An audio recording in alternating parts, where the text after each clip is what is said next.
Welcome back to the Daily Crypto Deep Dive. Today we are looking at one of the messiest, most politically charged crypto fights of the year, and it involves World Liberty Financial, Justin Sun, frozen tokens, allegations of a smear campaign, accusations of short selling, and a much bigger question hanging over the entire industry. When you buy into a crypto project, do you really control your tokens, or can the people behind the project still decide what happens next? This story did not start with a lawsuit. It started with a partnership that, on paper, looked powerful. World Liberty Financial became one of the most talked about political crypto projects in the market because of its connection to Donald Trump and the Trump family. It was not just another anonymous DeFi project launching a token and hoping people noticed. It had political branding, media attention, huge retail interest, and one of crypto's most famous names getting involved, Justin Sun, the founder of Tron. Sun was not some small outside buyer. He became one of World Liberty's biggest backers. Reuters has reported that Sun invested at least $75 million into the project, while World Liberty's latest lawsuit refers to earlier token purchases beginning in 2024. At the time, this looked like a win for both sides. World Liberty got a major crypto billionaire attached to the project. Sun got exposure to one of the most talked about political crypto ventures in America.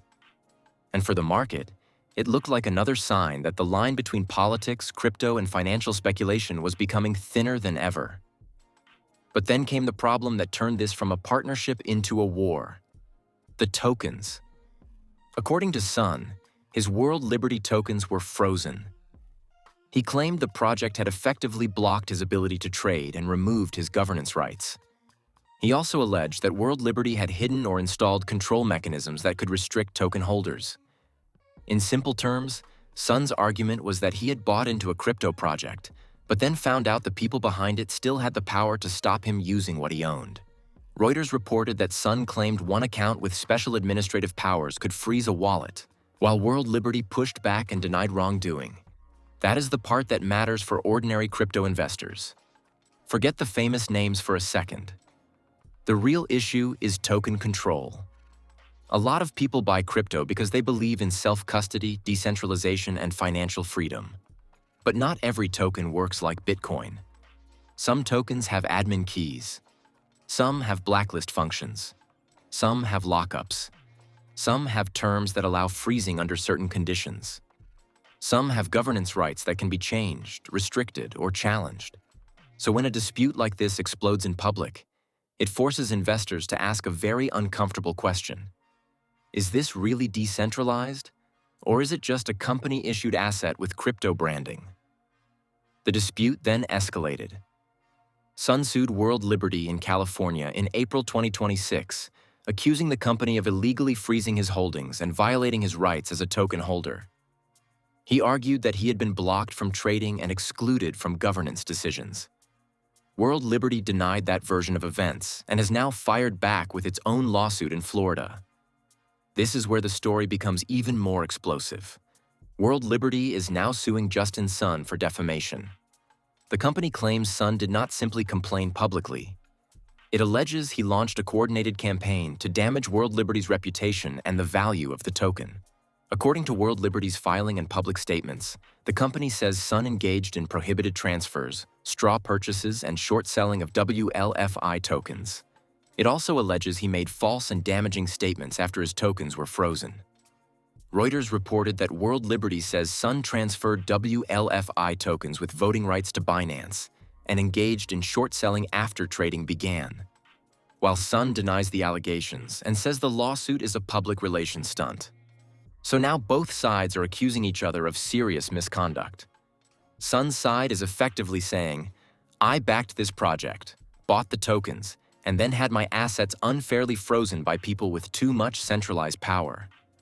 World Liberty's side is saying, Sun broke the rules, moved tokens improperly, used other parties, shorted the token, and then tried to damage the project when he did not get what he wanted. That is why this case is so interesting. It is not just one clean argument. It is a fight over control, contracts, public reputation, token rights, and market manipulation. The analyst view here is not really about who wins the first headline. It is about what the lawsuit reveals. The first major point analysts and legal commentators are focusing on is governance. If a crypto project can freeze a major investor's tokens, then investors need to know exactly who has that power, when it can be used, and whether it was clearly disclosed before they bought in. Even if World Liberty is right that the freezing rights were in the terms of sale, the reputational problem does not disappear. Most retail investors do not read every line of token sale documents. They listen to the branding. They look at the names involved. They assume crypto means freedom of transfer. Cases like this show that assumption can be dangerous. The second point is market confidence. World Liberty's token reportedly rose after news of the defamation lawsuit, but Reuters also reported that it remained sharply down from launch levels.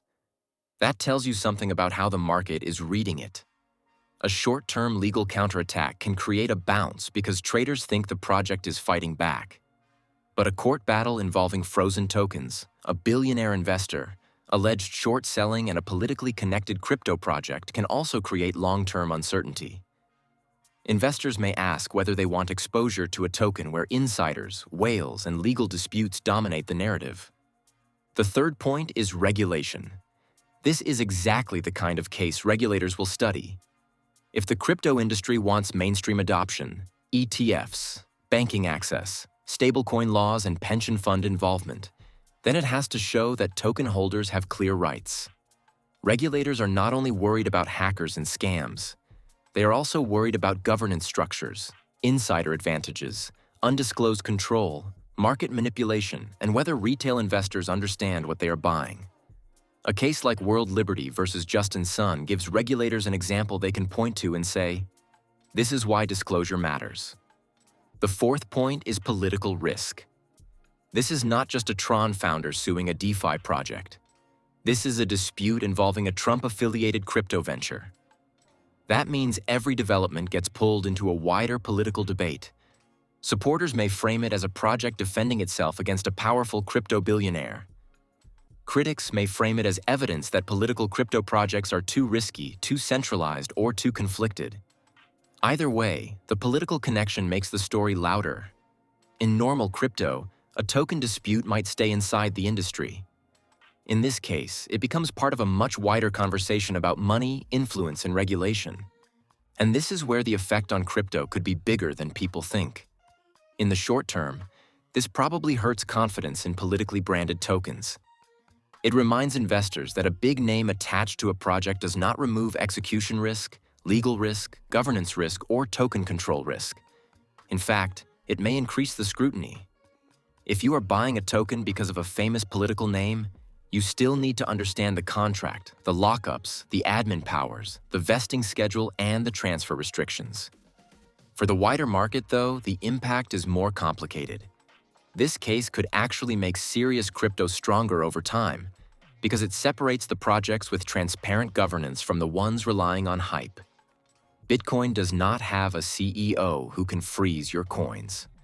A properly decentralized network is very different from a token issued by a company with administrative controls. So every time a dispute like this happens, it pushes investors to learn the difference between true decentralized assets, centralized tokens, stablecoins, governance tokens, and politically branded crypto products. That is probably the biggest lesson of this entire fight. Crypto is not one thing anymore. Bitcoin is not the same as a meme coin. A regulated stablecoin is not the same as a governance token. A DeFi token with admin keys is not the same as an asset with no central issuer. And a political crypto project with famous backers is not automatically safer than a smaller project with cleaner technical design. The market is maturing, and that means investors are going to start asking harder questions. So, what happens next? The legal process now matters. Sun will likely continue arguing that his tokens were improperly frozen and that World Liberty had too much hidden control. World Liberty will argue that it acted within its rights, that Sun understood the terms, and that his public accusations were false and damaging. The court will have to look at the contracts, the token sale terms, the smart contract controls, the alleged transfers, the alleged short selling, and the public statements made by both sides. But whether or not this ends in a settlement, a dismissal, or a full legal battle, the damage to the narrative has already happened. World Liberty wanted to be seen as a powerful crypto project tied to the future of American digital finance. Instead, it is now at the center of a major legal dispute about token freezes and control. Justin Sun wanted to be seen as a major strategic backer. Instead, he is now being accused of trying to damage the project while allegedly benefiting from market positions. Both sides have reputational risk now. For crypto investors, the takeaway is brutally simple. Do not just ask whether a token can pump. Ask who controls it. Ask whether it can be frozen. Ask whether early investors are locked. Ask whether governance rights are real. Ask whether there are admin keys. Ask whether the terms allow the issuer to intervene. And ask whether the people promoting the project have incentives that match yours. This lawsuit may end up being remembered as more than just a celebrity crypto fight. It could become a warning label for the entire next phase of the market. As crypto gets more political, more institutional, and more mainstream, the question will not just be, what is the price? The question will be, what are the rights behind the token?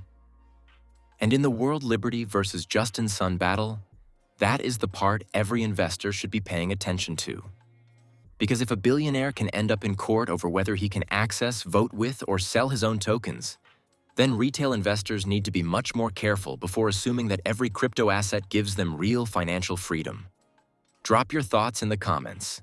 Do you think World Liberty is defending itself? Or do you think this exposes a bigger problem with centralized control inside crypto projects? Like and follow, and we will see you at the top.